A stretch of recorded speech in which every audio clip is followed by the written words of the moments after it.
Selfie हेला काल अकाल चलीगला दुई दुईटी जीवन। नवरंगपुर जिला कोसागुमुड़ा ब्लॉक रो 5 सांग गतकाली कोटपाड़ स्थित गुलुमी जलप्रपात को बुलिबा को जाइथिले। सेल्फी नेबा समय हठात 2 जण जलप्रपात मध्य बुड़ी जाइथिले। आ 3 सांग किछि उपाय न पाई संगे संगे निज परिवार लोकों को खबर देइथिले। खबर पाई कोटपाड़ पुलिस और अग्निशम विभाग पहुंची उद्धार कार्य आरंभ करथिले, किंतु राति होई जिबा जोगु उद्धार कार्य रे बाधा सृष्टि होइतिला। आज सकाळु सकाळु अग्निशम विभाग एवं ओड्राफ टीम पहुंची उद्धार कार्य आरंभ करथिले। आलोक राजसुनाक मृतदेह उद्धार करा जायछि और अन्य जने एपर्यंत निखोज रहिछंती। मोर नाम अभिराम सुना कोसागुंडा मझिया पु आलोक राजसुना। काली 5 जण पिला मिसिकी कोठी जाउछंती मते जणा नाही, किंतु हठात 3 घंटा अधे 4 घंटा परे तांको सांग मध्यरु बिनु जे फोन कला घरे जे 2 जण तमर आलोक राजसुना आउ किरण मिर्गान पानी रे भासी जाइछंती।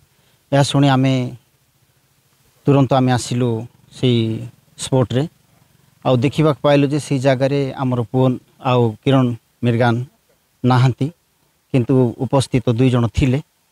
तेणु एही मृत्यु को मते बहुत संदेहजनक लागुची। तेणु मु निवेदन करे प्रशासन को जियार सठिक तदंत करी न्याय देवे। आ पुनर्वार पर्यटन स्थल विषय कहवाक चाहिए। आज मोर पुओ मृत्युवरण करिछि, किंतु आगामी दिन में गत दिन मानकर अनेक पुओ झी मृत्युवरण कर सारी, किंतु केवल पर्यटन करी कोटपाड़ू यही जगह पर्यंत एक लंबा रास्ता कले, किंतु सेठी सेफ्टी बोली किछि नाही। प्रति वर्ष आसिक 20-25 जन मृत्युवरण करछंती।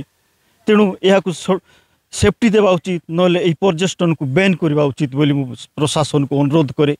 जेहेतु आज मोर पुओ मरची, आगामी दिन में आ गत दिन अनेक लोक मृत्युवरण करी निजर पुओ और झील को हराई बसछंती। तेणु मु अनुरोध करी प्रशासन, पुलिस प्रशासन और राज्य सरकार को यार सठिक पदक्षेप नेबे।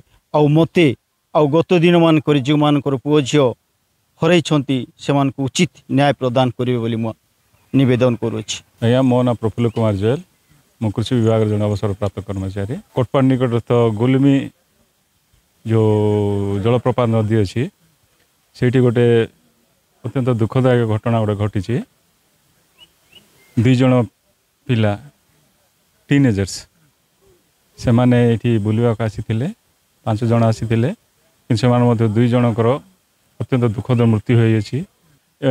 जहाँ मो पार खबर अच्छी 2025 5-6 मास भितर प्राय 6-7 जनकर से नदी बुड़ी मृत्युवरण कर।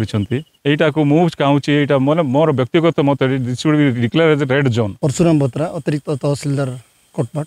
आमको खबर मिलला जे ये आम 2 जण पिला भासी जाइछंती काली 3टा अधे बेल को। तो आम खबर पाइबा संगे संगे आम फायर ब्रिगेड को आम पठेलु। आ फायर ब्रिगेड टीम आसी काली सर्च ऑपरेशन कले। काली मध्य मिसिंग थे से मिलला नहीं। पुणी अंधार है जेहेतु अंधार करें सर्च ऑपरेशन बंद है। पुणी आज सकाळे स्टार्ट है। सकाळे स्टार्ट है बेलू आलोक राजसुनार गोटे डेड बॉडी 10:30 बेलू मिलला। कोरापुटरू कालीप्रसाद पंडांक रिपोर्ट, प्रतिदिन टीवी।